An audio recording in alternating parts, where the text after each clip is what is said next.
Hello, guys, and welcome to the kind of a spin-off off of the Heritage Agendas Football Podcast. It's just myself, Ibrahim, and I'm going over the predictions that I have for the 2022 World Cup.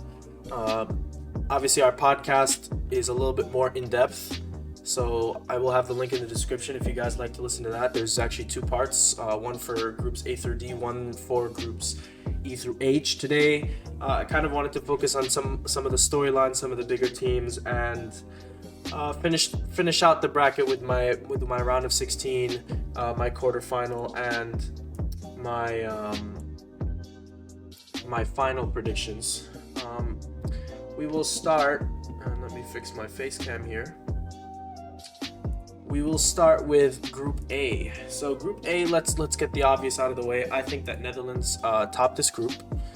I have them finishing with all 9 points. I think they win all 3 games. This is one of the hottest teams in the world, probably behind Argentina, who we'll talk about in a little bit. This is for sure the hottest team in Europe, and if we go to Flash Score here, we can see it. The Netherlands. You can see here that they obviously had De Boer in the Euros, who I've never rated as a coach, but they bring back Louis van Gaal, who they had in 2014 and took them to a semifinal. This team has not lost outside of the Euros since the first game of qualification, one of the first games of qualification to Turkey. So this is a team that is fantastic right now in terms of form, which I really rate highly. They play that 5-back system. They're littered with talent at center back: VVD, Timber, De Vrij, De Ligt, Ake. So I think that they top the group. Obviously, the bombshell today that we got is there's no Sadio Mane for Senegal for the entirety of the competition. When we recorded episode 1, we were under the impression that he would just miss the first game. Here's the thing now with this group. I think it's wide open. Senegal obviously still have a lot of talent. Kalidou Koulibaly, Ismaïla Sarr, Idrissa Gueye. They're just not the same team without Sadio Mane. That obviously goes without saying. And I feel like people are really seeing Qatar as this pushover, which hosts typically are not pushovers. I think the only host to not make it out of their group ever was South Africa, and a host has actually never lost their opening game at the competition. So here's what I'm going to say. I think that Senegal finished second in this group still. I simply think that the talent they have, they have a ton of talent up top still. I think that they finished second, which a lot of people have Ecuador as the third. I think that Qatar finished third. I think that Qatar might turn some heads. They might win on opening day. They might get a draw. I don't think that they lose.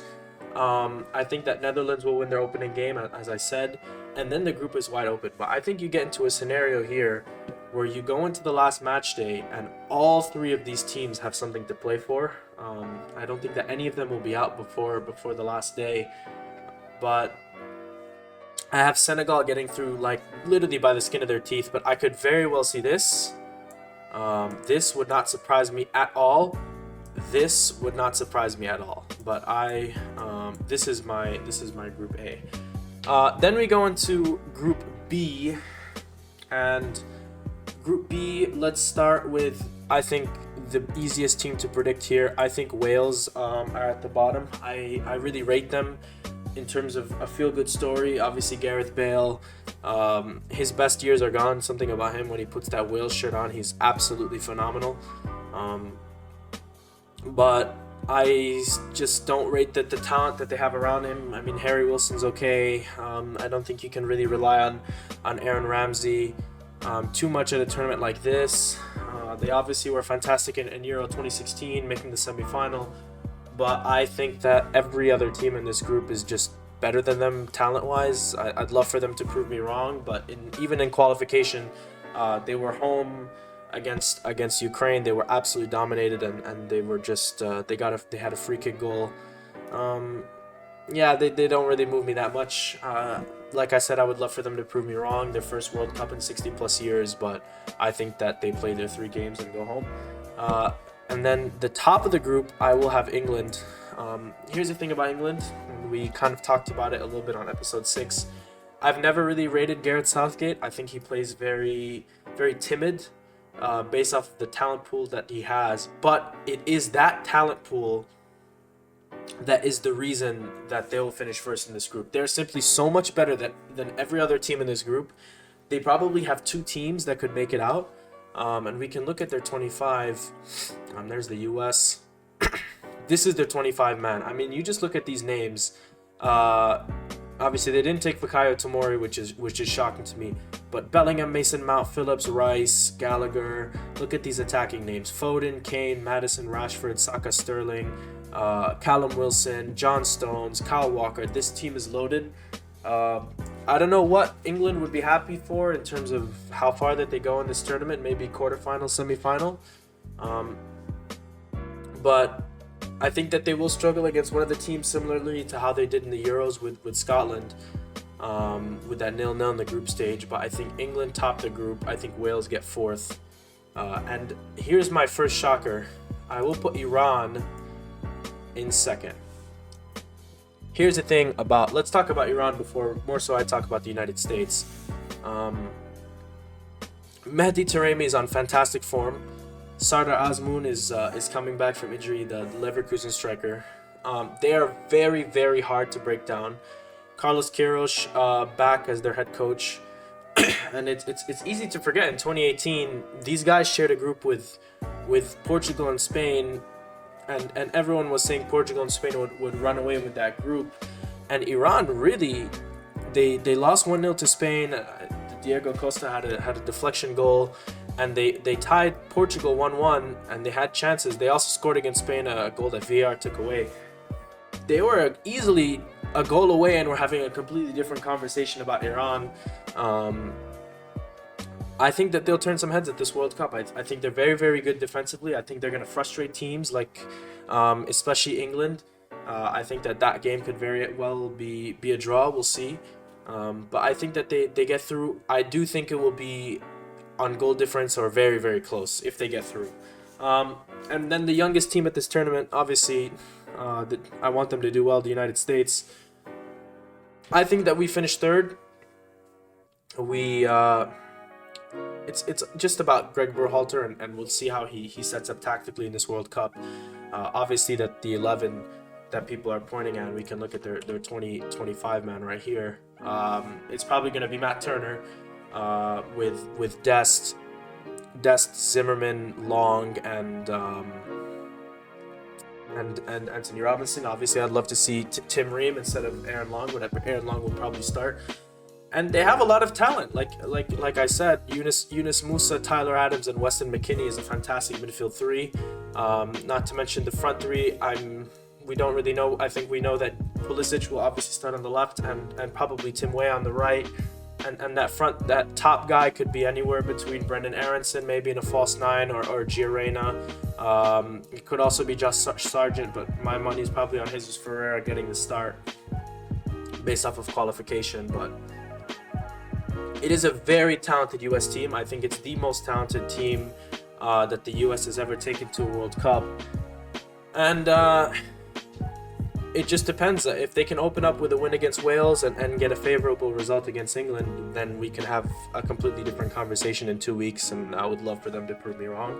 But as of right now, I just think Iran, with that veteran core and a very, very good defense and a head coach I rate really, really highly at the international level, I think that they squeak into that second spot. But I think that this group, especially these 2-3 spots, is going to be very, very interesting. Group C, I'd say let's get the obvious out of the way. I think Saudi Arabia finished last. They're one of the better teams in Asia. They're going to have a lot of fans at this tournament. But I just think on a talent-wise, that they just do not stack up with the rest of these three teams in this group. And at the top, I have Argentina, probably the first team that we've talked about that I can see winning the entire thing. This is obviously Messi's last World Cup. And his best chance, maybe 2014 is up there, that defensive masterclass that they had in those knockout stages. Just today you saw that they had two players go out and they bring in Thiago Almada and Angel Correa, two fantastic players for their clubs respectively. Correa is an integral part of Simeone's Atletico Madrid. Just shows you how much talent that they had, that they can pull those players that didn't even make the 25 man, and they're ready to step in and instantly contribute. But we'll see how far that they can go. Obviously, a lot of the World Cup is about luck in terms of who you play and when you play. But these guys are on form, the best team in the tournament. They haven't lost in 32 matches or something crazy like that. So we will see. We'll see how they do. But I back them to get first in this group 100%. And then it's another toss-up between 2-3. And for me, I have Poland in this 2 spot. Obviously, Milik, Lewandowski, Zielinski, they're loaded with attacking options. Do I really rate their defense with Bednarek and Glick? No, not really. But here's the thing about Mexico. They usually dominate CONCACAF and qualifying. They obviously lost out on the Gold Cup and the Nations League, both of those to the United States. They have very, very talented players. Irving Lozano, Raul Jimenez, Edson Alvarez, obviously Ochoa, Hector Herrera. They are a very talented side. But I think Poland squeak it out and end the Mexico curse, where they get out of their group and usually lose in the round of 16. Then we move on to Group D. And Group D surprises me because when I was watching other analysts and predictions for the World Cup, I wasn't expecting that many people to have what I have. But a lot of people have the Danes, Denmark in number 1. And for me, Denmark are absolutely fantastic as a team. And they beat France home and away in the Nations League, which a lot of people don't count for something because of just the tournament itself. But I think that's very, very important. This is a team that plays well. They had a fantastic Euros. They had good qualifying, and they had a fantastic Nations League. So I'm curious to see what they do at this World Cup. I think it'll be very close between the team that I have in second, and I don't think that surprises a lot, in France. But I just don't rate Didier Deschamps. I think France, you could argue, have the most amount of talent at the World Cup, maybe between them and Brazil. I can see either one. I personally think France. I think Kylian Mbappe and Karim Benzema up top is very, very hard to argue against. But I have them at 1 and 2 respectively, and then I have Tunisia at 3 and Australia at 4. Australia, who squeaked into the World Cup via penalty shootout win against Peru. I will think that this Tunisia team, just because of how like slow and defensively well that they play, they allowed, I think, just 2 goals in all of African qualifying, which is crazy to think about. And they won against Mali over 2 legs, 1-0, and the goal was an own goal. They will frustrate one of these teams, and I'm thinking especially these. France play Tunisia on the third match day, and I think Tunisia play Australia on the second one. That could very well be a game where France have to win to secure qualification, which will be very, very interesting to watch, especially if Denmark beats them in the second match day. So obviously people like to talk about curses in the World Cup curse. I don't think Tunisia beat France. That's a crazy prediction. But I do think that they could get into a third game where all is to play, which I think for France that early in the tournament that's not something that everyone expects. Then we move on to Group E. Another really, really methodically defensive team in Costa Rica. I do have them finishing bottom. This is a really, really old team. Obviously, they turned some heads with their fantastic performance in the 2014 World Cup in Brazil. Keylor Navas, the most recognizable player there. But I have them finishing bottom in the group. I just don't think that they match up talent-wise with the rest of these teams. Japan is not bad between Take Kubo and Minamino, a couple other players. They're not bad, and we'll see what they can do at this World Cup. Obviously, I just think that the other 2 teams in this group are much better than they are, and those 2 teams are Spain and Germany, and I have Spain in second and Germany in first. Germany, the big question mark for them, like Spain, funny enough, is where their goal is going to come from. Do we trust Timo Werner? Timo Werner is not at the World Cup, I'm sorry. Do we trust Kai Havertz? I think that their midfield is fantastic between Jamal Musiala, who's burst onto the scene in the last couple of years, Thomas Muller, Goretzka, Kimmich. I think what helps Germany a lot is the fact that seven of their players, I think that start, Gnabry, Sane, these guys all played for Bayern Munich when Hansi Flick was the coach. I don't think Sane did. He was maybe missed by 1 year, but a lot of these. My point is that a lot of these Bayern players played under Hansi Flick. They're familiar with his system. They're familiar with what he wants to do. I think that is frankly invaluable at a World Cup where these teams don't have that much time between the last game with their clubs and the first game with their national team. So I think you're gonna, when the tournament starts, you're gonna have this sense that Germany just have not skipped a beat, and I think they're gonna come out guns blazing. I rate Spain. They had a really good Euros. I've never been the biggest fan of Luis Enrique in terms of his team selection, not in terms of him as a coach. I think it's a crime that Thiago didn't go to this World Cup. And he's probably going to start Gavi and Busquets over Rodri and Thiago, who I would have taken. And Sarabia too, but the fact is they get good results. They probably will get second. And they're going to be a tough out for anyone at this World Cup. Then we move on to Group F. Group F is a really interesting one. It consists of Belgium, Canada, Morocco, and Croatia. This was probably the most difficult group for me to predict before. At the bottom of this group, I am going to put, and again, I'm thinking, I feel like these two teams could very easily tie, which kind of gives away who I have at the top. I'm going to put Morocco at the bottom. They're obviously, they pretty much dominated their qualifying in Africa. And I'm interested to see how they do at the World Cup between Hakimi. I think Ziyech is back with the national team. They have a good keeper in Bunu. They could very easily turn some heads at this competition and do well. I just have them there. In third place, I have Canada. I don't think that the difference between 3 and 2 will be very close though. They topped CONCACAF qualifying, which, you know, that's fantastic.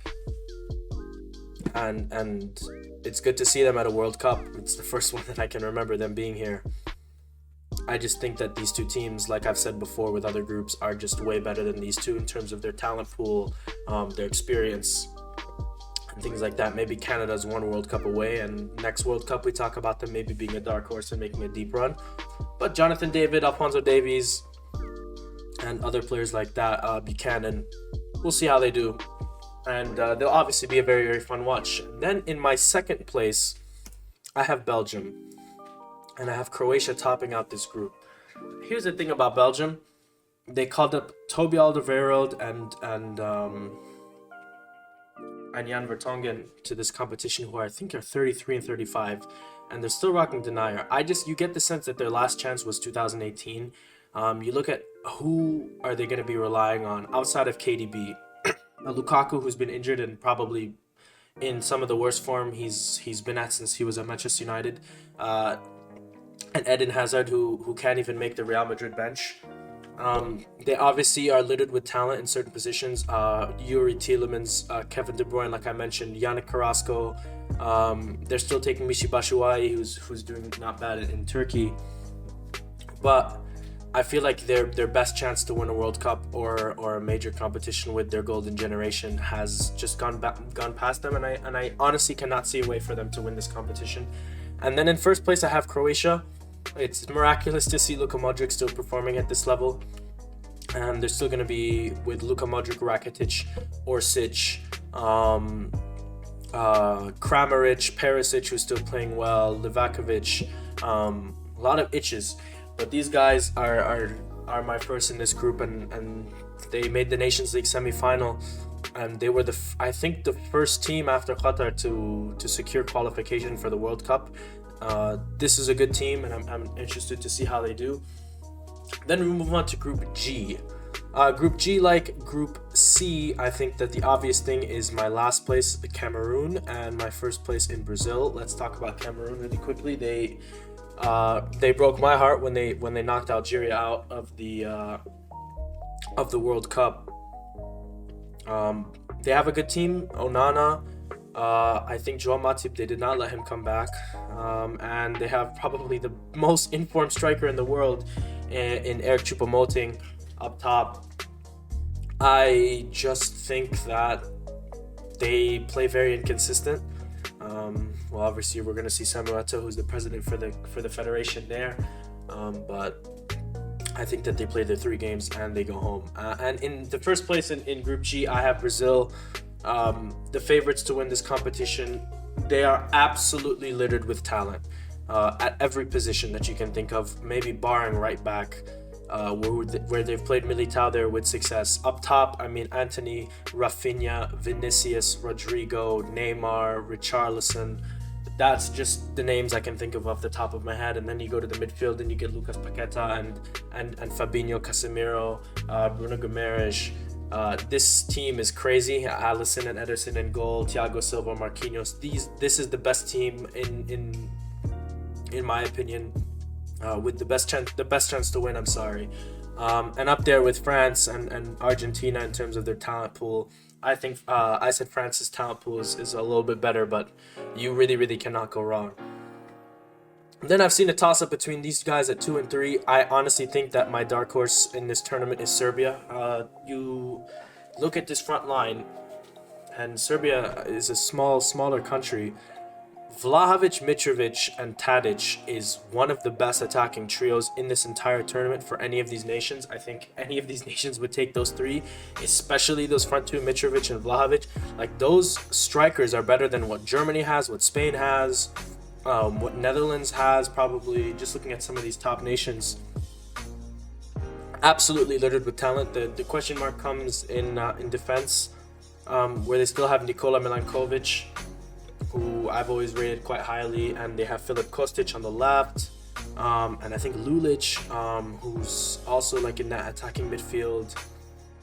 So those attackers, I think that they're gonna be a fun team to watch, just because of how good they are in terms of just their attackers and how much individual talent they have. And I think ultimately that is the reason that they get second, especially if they can get a good result off of Brazil in that first game. And then we get to the last group, and I have South Korea in 4th. They're not a bad team. Obviously, they go through Heung-min Son. This is their second, this is their 3rd or 4th World Cup in a row that I can remember. I remember 2010. I remember in 2014 they were in a group with Algeria. They lost out in the group stage. And 2018, obviously, they knocked out the defending champions Germany. But I think that they could easily be 3rd or 4th, but I think that the 2 teams I have qualifying will beat them when they play them. Then we have Ghana, who obviously made headlines when they were able to pull a number of players away from other nations, Inaki Williams, Tariq Lamptey. Obviously, they're going to have Thomas Partey. They are not a bad team. Talent-wise, they beat Nigeria to get here, one of Africa's best chances to get to the next round. But I think that the 2 teams above them will also beat them. But I think that they could get a favorable result, and if they lose in the World Cup in the group stage, I think that they could very easily ruin someone else's World Cup. Then I have Uruguay in 2nd place, the 2-time winners. I just think that their team is very aging. Obviously, that double midfield pivot of Bentancur and Valverde is fantastic. Valverde probably the most informed midfielder in the world. And the front 3 of Cavani, Suarez, and Darwin Nunez on the left is very respectable and to be feared. But I mean, we get to 1st place, and I look at Portugal. And Portugal really, for me, have one question mark and one only, and that's Fernando Santos, their head coach, who consistently underachieves with the level of talent that he has at this stage of Portugal and their national team. I think before he had a team that wasn't that talented, and he could get away with playing very counter-attacking and timid, sort of like the way Gareth Southgate plays and lines up with England. But you look at Portugal now, this is one of the most talented teams in the world, top 5 for sure. They have 2 lineups that could very easily make it out of this group. Between the attackers, who they'll probably start, Bernardo Silva, they have Joao Felix off the bench, Ronaldo, Rafael Leao, Bernardo Silva, they will probably start William Carvalho and Danilo Perez, but they also have Ruben Neves, Vitinha. I mean, just every position. Cancelo, Ruben Diaz, Pepe, Diogo Costa in goal now. This is a complete team, and this is a team that could also win the tournament if Fernando Santos doesn't hold them back. So that's the groups. Now we get into the fun part, which is we get into the round of 16. So we kick off with Netherlands against Iran. I'm going to have the Netherlands winning this game. I think it would be low scoring. I think that Iran would give Netherlands all that they could have and more, maybe. But I think that would be the result of Netherlands getting to yet another quarterfinal at a World Cup that they make it into. Then we get to match 50, which is, just looking at these games, the best game in this tournament so far, and that's 2x winners Argentina against 2x winners France. And this game, legitimately anything could happen. The thing with France is, no matter how hard Didier Deschamps holds this team back, it's a one-off game in football. Anything can happen. Kylian Mbappe scores off a counterattack. Dembele scores off a counterattack, and that could be the difference between Argentina, who are second favorites for the tournament, going home and making it to the quarterfinal. Ultimately, I have Argentina winning this one. I think it'll be very, very close. It could be high scoring. It's a rematch of the round of 16 of 2018, but this game could very, very easily go either way, and that's obviously why you have to assume that Argentina will actively be cheering for France here in this group. Then match 51, I'm going to take England over Senegal. I think that maybe this would be a conversation if Sadio Mane was here. I would take England over any three of these teams, frankly. But I think that they just have way too much talent, and that they'll get to yet another quarterfinal under Gareth Southgate. Then in match 52, Denmark against Poland. I think that Denmark carries on here. I think Poland will do themselves well to get out of the group. It's probably Robert Lewandowski's last game at a World Cup, but I think that Denmark get out there. Then we have Germany against Belgium, which is a fantastic game for round of 16, and sadly I think the last game for this golden generation for Belgium, who history probably will not look upon them well, because another tournament they disappoint. But I think Germany get through here. Like I said, Hansi Flick, you cannot underestimate in a tournament where teams do not have that much time to prepare themselves, to become accustomed tactically with what their manager wants to do. 7 of these guys that are probably going to be starting every game know the system like the back of their hand. I think that's so underrated. And we get into match day 54, which is today's Brazil against Uruguay, and I think the 5-time winners move on. And just, I mean, whenever you have Vinicius and Neymar and players like this, really these individuals can almost win you a game on their own. And I think that's the last game for Luis Suarez at a World Cup. Then we move on to the last 2 games. I'm going to have my first surprise here. I'm going to say Croatia out Spain. They get revenge for the Euros, and they end Luis Enrique in Spain's World Cup. I think that it's, you can't really go through these 8 games and not have one surprise, but I think that Croatia beats Spain. And I think that Portugal beats Serbia. Despite Serbia's attacking talent, like we talked about, maybe this is a high-scoring game. As talented as Serbia are, Portugal are simply more talented, and the question marks for Serbia have always been in defense, and I think that Portugal just have a lot to throw at these teams. I think that Portugal get through Serbia. Maybe it would require extra time, but it sets up a quarterfinal. And now we're left with 8 teams. 2 from South America, 6 from Europe. And the first of the quarterfinals is a rematch of the semifinal from 2014, which I think that Argentina take against Netherlands. I think that Netherlands are fantastic defensively. I just think that this Argentina team is just on a mission right now, to be honest. And I think that this would be very, very close. Obviously, this is a quarterfinal, but I think maybe this game would require extra time, or it'd be very low scoring, gritty, defensive. I could 100% see a 1-0 here, or a penalty shootout. Then the 9 World Cups shared between Germany and Brazil. And I think that Germany, their run ends here, and we see a South American semifinal. Uh, Brazil, like I said, maybe the most talented team at this World Cup. I say second, but very easily could be first. Um, Legitimately have players that could win you games on their own. Neymar, when he's on this season, there might not be a better player in the world than Neymar. Maybe it's Messi, maybe it's Mbappe. But if Neymar's on for this tournament, I cannot see anyone stopping this Brazil team. England against Denmark. This is a rematch of the semi-final from Euro 2020/2021, and I think we get the same result. I think England just edge out Denmark. That's analysis-wise. I think England will play their typical football, very slow, waiting for the right moment to pounce, very defensive.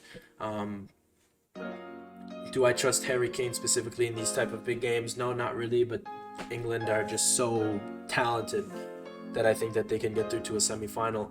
And match 60, the last of the 4 quarterfinals, a matchup between Croatia and Portugal.